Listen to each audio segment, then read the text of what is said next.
সকাল সকাল বাজারে ব্যাগ উঠে ফেলা।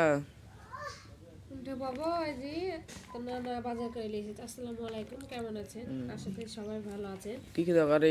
আপনাদের দোয়া এবং আশা আমরা ভালো আছি। তো যে আমার আব্বা বাজার হাট করে নিয়ে এসেছে, মানে আমার মার হাট ভাঙা থেকে আমার আব্বা আমার এখানে খাই, মানে দূরে দূরে বাড়ি।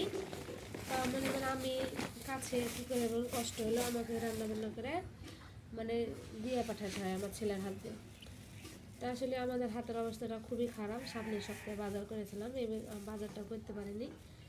আমরা হয়তো যাতা খাইয়ে নেবো, কিন্তু আমার আব্বা আমার খাইতে পারে না। গরিব হলেও প্রতি সপ্তাহে আমার আব্বা দুইটা মানুষ ওরা বাজার হাট করে খায়।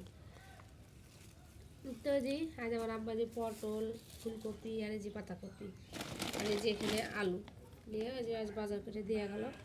মানা করি তাও হলেও কি সে তোমাদের হাতের অবস্থা সেরকম নাই, বাজার হাট আমি এই সপ্তাহে করে এনে দিই। মানে আমার আব্বার কথা যে খাইতে হলে তো একদিন বাজার হাট করে দিতেই হবে, তাই যে এগুলো দিয়ে গেছে।